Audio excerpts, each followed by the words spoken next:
Question number 4 from Zhou. Is the current Marxist feminine ideology hegemony best characterized as an intentional malicious attack to destroy Western culture by female Jewish Abrahamic interests, or is it rather an unconscious byproduct of the female Jewish Abrahamic system of thought? It is the former insofar that's where the agency and intent are, but of course this wouldn't work without the latter.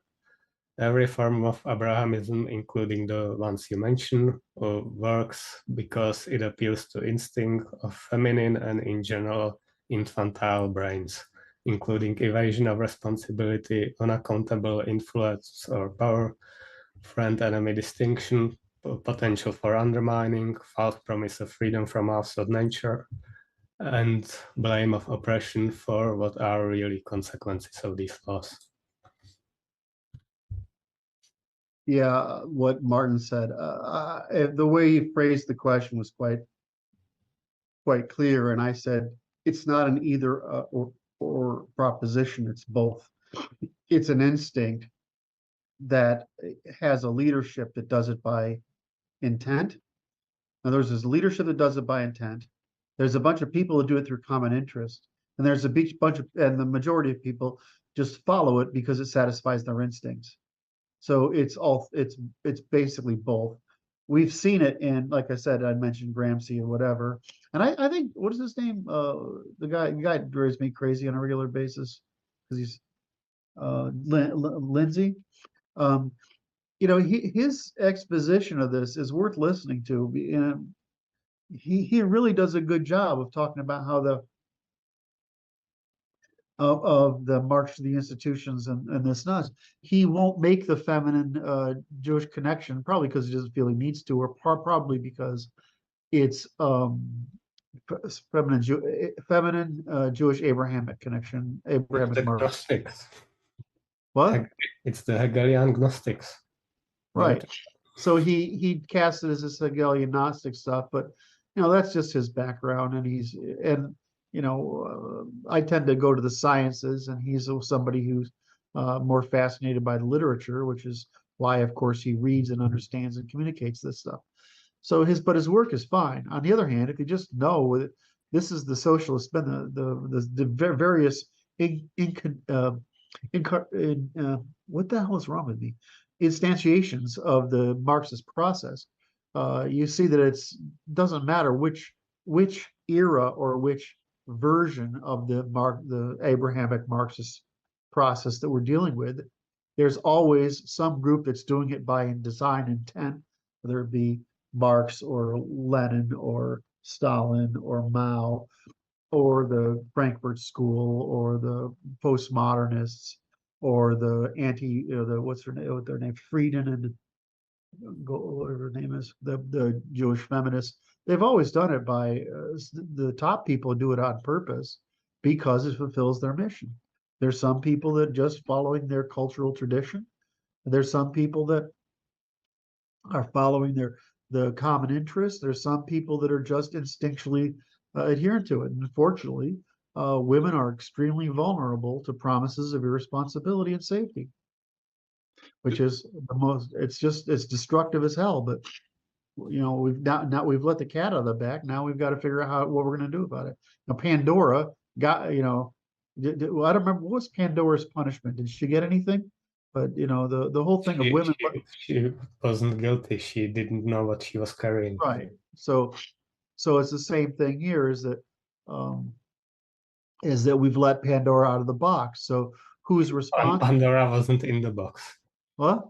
Pandora wasn't in the box. Well, excuse me. We let Pandora out, open the box, right? Excuse me, but to her subconscious. So we've made this happen. This is why you see. This is why Martin and I work together, so I can say something imprecisely and he can correct me.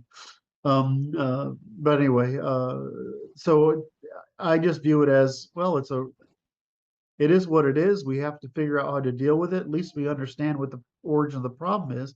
The issue is that it's very contrary to the false promises of the Enlightenment, and especially the Marxists revolt against Darwin and Spencer and Nietzsche, etc.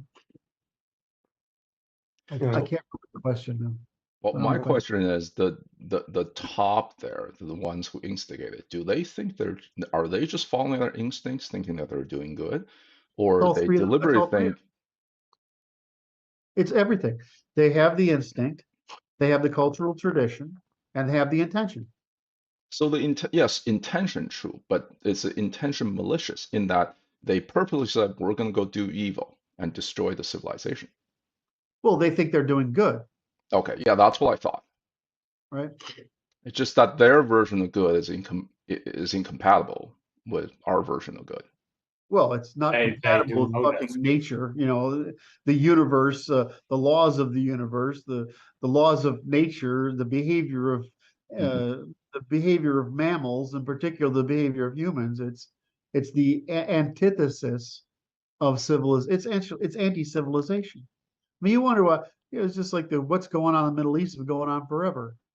I keep writing stuff, and I feel bad that I'm insulting all these Muslims all the time because they like that I insult the Jews, but not them, right? And so, but you look at that civilization over there; they've been backwards, petty, tribal, cheating, lying, disorganized, impossible people for their entire history, and that's why they have they like authoritarian governments, because it allows them to maintain familial and tribal pettiness. In other words, find status through being petty. And in other words, internally status. They get status through being small internal groups who they can be equally petty with, and therefore feel a sense of virtue or value. Yet, meanwhile, that they create demand for an authoritarian state to prevent each group doing this from doing harm to one another. So it's just fucking children. We grow up with these clique stuff, and you realize how cliques work. That's how primitive their civilization is. Once you understand it, it's ridiculously childish. And it's the same way why they can't build an army, why they can't build a government, why they can't build businesses or organizations of any size, because they've been like this for thousands of years.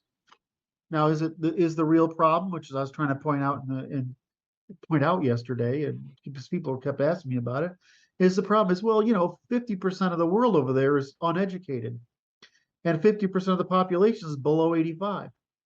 That means they can't do anything else. So what are you going to do with that population? Accept them, give them a fairly childish authoritarian religion and a very childish authoritarian government, so they can maintain their behavior as being petty little fucking children. I mean, it sounds horrible, but that's actually the problem. And educating people who are half of the population is below 85. What are we going to educate them in? They've got literacy up.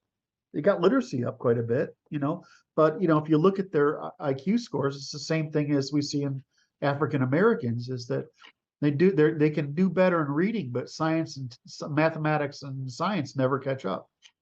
And hypotheticals. What? And hypotheticals. Hypotheticals, right? What they do if they didn't eat breakfast. Or what's worse is this is the one that shocked me, is just add a negative in there. What's a hypothetical given a negative? And they can't do anything. And so it's like, okay, I understand the problem now. And we can't face reality on this issue. And I swear to God, it's the primary. There's two basic problems, and they're both of Western creation.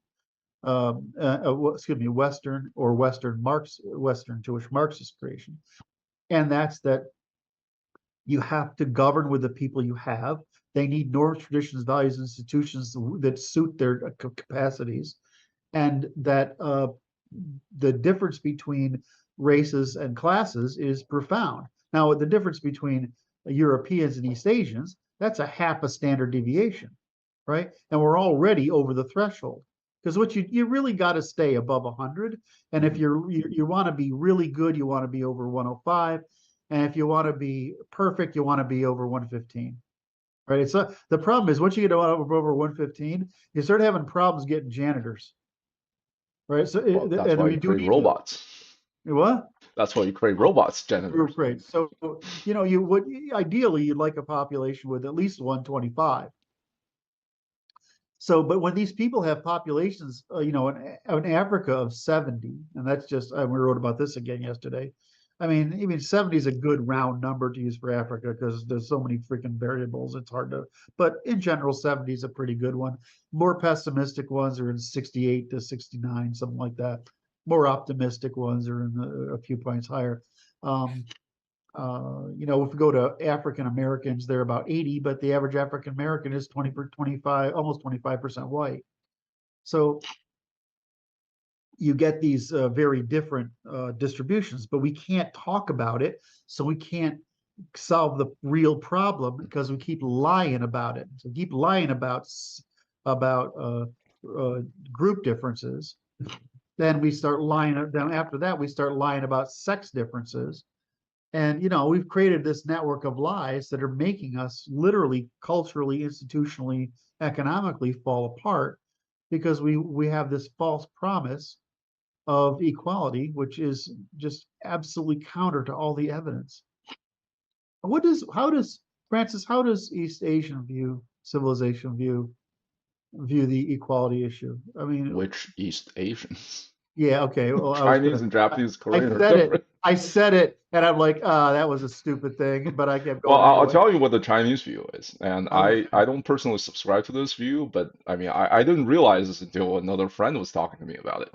So throughout Chinese history, there was none of this equality bullshit until the Marxists brought it over, Yes, right? exactly. In the olden days, if you're poor, it's like what is it? What was that term? A mandate of heaven or something? That you Yes. if you're poor, then you must have done something wrong in your former life, or Yeah, that exactly. you're lazy or whatever. And it pains me to say this, but there's just almost a pitiless competition of upward eugenics.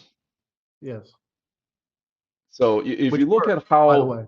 Which what? works, by the way. Yeah, Which I guess works, it by the does. way. So I mean, if you look at how traditional Chinese uh, societies operated, or before I guess before the 1900s or something, the rich and the mandarins, or essentially the IQ elites, they operate with polygamy, and so the rich and let's say if you're a Mandarin connected with serving the imperial court and so on, tend to have lots Mhm. of children because they have lots of wives and so on. And then the serfs uh, hardly ever reproduce at all Mhm. because they can't afford to. Yep. And it sounds very cruel by today's standards, but that's, as far as I understand, that's how most humans kinds have operated for centuries.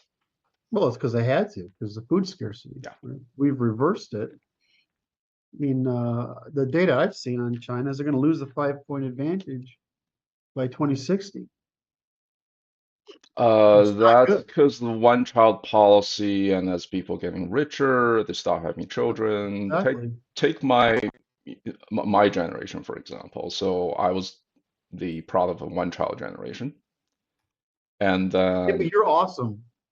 uh, thank you. I think I'd be more sociable if I actually had a sibling. I think so too. The next, well, actually, the two generations. So recently, in the 2010, saw this cliff coming, right? This demographic cliff, and they loosen the policy. They say, well, now you can have the if both parents are the single child, then they can have two children. They loosen that policy, and they didn't do anything. And then they loosen it again and say, well, now you can have three, and still nothing happened because it Mhm. wasn't the government policy that places the upper limit. It's how can you afford raising a child making in a city like Beijing or Shanghai, making what's a medium salary there? Let's say a good salary will be something like $50,000 when the houses there cost like millions in American dollars. Yeah. It's all economic. I mean, I guess Absolutely. same problem with Singapore. The Singapore has a nickname called IQ Thrasher because smart people It's go true. there and they don't have Yeah. children because they can't afford to have children. Well, yeah, I've been saying this for years, and one of the things that people used to, all these city positive people during my generation, right?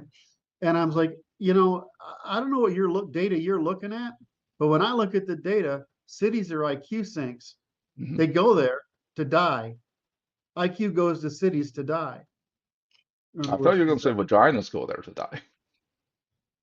I've said that too. Why did you have to? Your memory is scary. So if you look at it's the same thing as if you it's a great example. That's another great example. Hell, I didn't even think of that one. If you look at where men go and where women go in America, the asymmetry is really obvious. You know, there's more men in Seattle and Yeah. San Francisco, and there's a shortage of women in Seattle area, right? That area, and the women go to New York and DC because they're trying to get there. But if you or there's also the LA thing. Mhm. But I mean, when I was on the market in my late 40s, the number of I was hot California, LA, California girls that are now looking for a guy with money, so because they're all their time frame is the wall has caught them. They're like a dime a dozen. I was a dancer, you know what I mean? Right? Well, you Yeah, know, but you I go think to I'd say you went to the wrong market to look for wife material. well, I didn't. It's not. It's just that that's what shows up, right? Sure. I mean, this is also remember this is a while ago, right? This is back in 2000 before 210, right? No, before and just after 2010, and so it wasn't this whole crisis hasn't quite, and the whole dating Mhm. site thing hadn't quite become the disaster that it has now. But, yeah, I mean, it's what turned me off of dating sites is because it's just my expression was it was just gold diggers. That's all I could find.